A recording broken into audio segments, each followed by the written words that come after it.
So, we continue to have a presence on the ground in Brazil. We do that through Gaming to Brazil. We continue to evaluate local production and what it would take. We've had detailed conversations, not only looking at what we need to do on the hardware side, but also doing some things on the software side.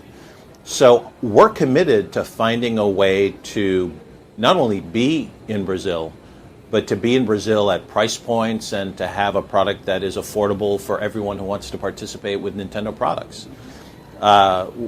There's no miracle coming, without our taking action to do some sort of production in the marketplace. Otherwise, unfortunately, the pricing will continue to be quite high.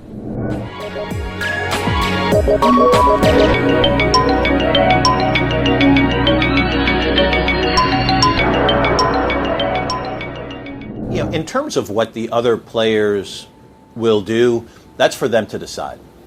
But in talking with publishers and third-party developers, what they told us is this. They want a system that's graphically powerful, which we have. They want a system that has tremendous online capabilities. The Wii U will have that as well. They want an opportunity to participate in Nintendo's gaming-focused social network, what we're calling Miiverse. They will have that. And then lastly, they want a system that's going to have a large install base that they can monetize their franchises, and hopefully we will do that too. So at this point, it doesn't matter what our competitors do. We've addressed some of the needs of the third party, and now we need to launch Wii U, and we need to get it in the marketplace and to create that large install base for them to develop into.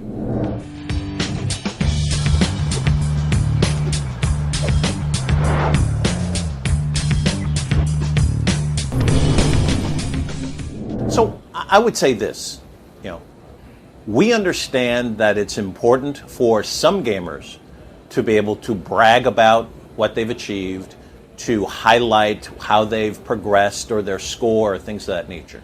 We will have that. But it's important to recognize we will not do it the same way as everyone else. And maybe the best example is what we've done with the Nintendo 3DS. With Street Pass and with the Mi Plaza and the quests, and yes, the recognition of different things you've achieved as part of your gaming experience. It's done in a Nintendo way, which is what we do and what we'll continue to do. And we'll have similar types of experiences and similar ways for gamers to brag for Wii U.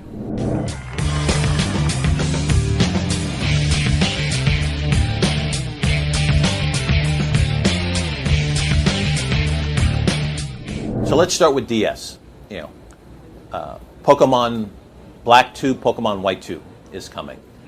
Fantastic games. Set in the Pokemon Black and White universe, but years later in the development of that story. Those games will be phenomenal. And certainly that should satiate the DS owner. But one of the things we need to recognize is that DS plays a unique role for us. DS is really now our entry system. We've recently executed a price reduction, so that's a way for new gamers to get into that marketplace. That's very important to us. For the Wii business, there are lots of new consumers also entering the Wii business. And for those gamers, what we say is your Wii Remote Plus, your balance board, all of that will have functionality for the Wii U. And so, again, it's playing a different role. The most active, the most core, they really are looking forward to the Wii U because that's where the new games will be. But not everyone can afford the latest system. Not everyone wants the latest system. So that's the role that we, as well as DS, play for us.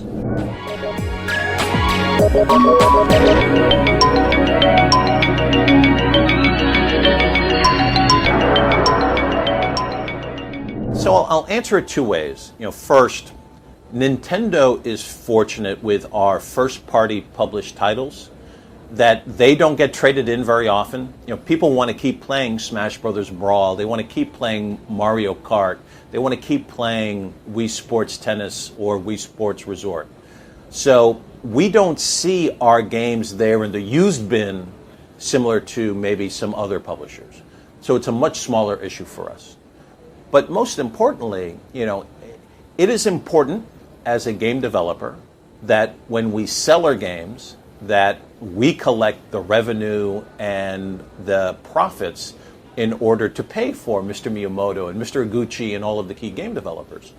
So, we don't like the second-hand market, but we know that it's an important piece of the business for some retailers, especially the game specialist type of retailer.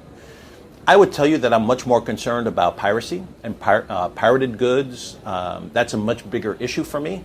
But the way this business is evolving, I think that the used market is actually going to become a smaller and smaller piece of the business. And that's because you have downloadable content, you have in-game purchases, things that you can do, which will likely be only available to that first purchaser. So the business is evolving that I think used is a much smaller issue, much more concerned about piracy.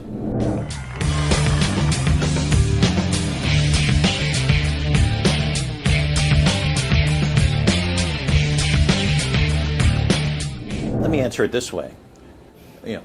We're showing off what the hardware can do. We're showing it off in the games. We truly believe that the specifications don't matter. Other than, will it have 1080p, beautiful graphics? Yes. Will we be able to execute 2 gamepad play? Yes.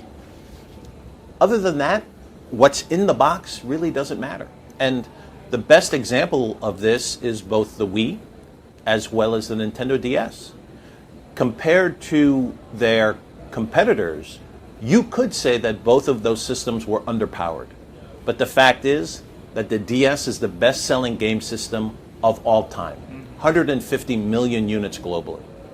And the Wii is the best-selling system of this current generation, almost 100 million units globally. So from that standpoint, what's inside really doesn't matter. It's about the games and the enjoyment and all of the fun that the buyer can have from the experiences we provide.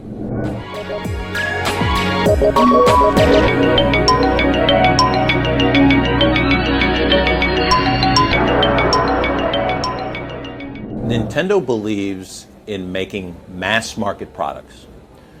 And that means having a value equation that is for the mass market.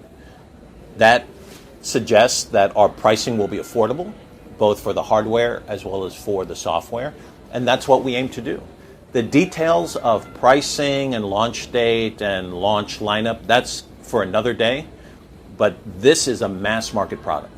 And based on that, the value will be mass market ready. Dragon. Listen.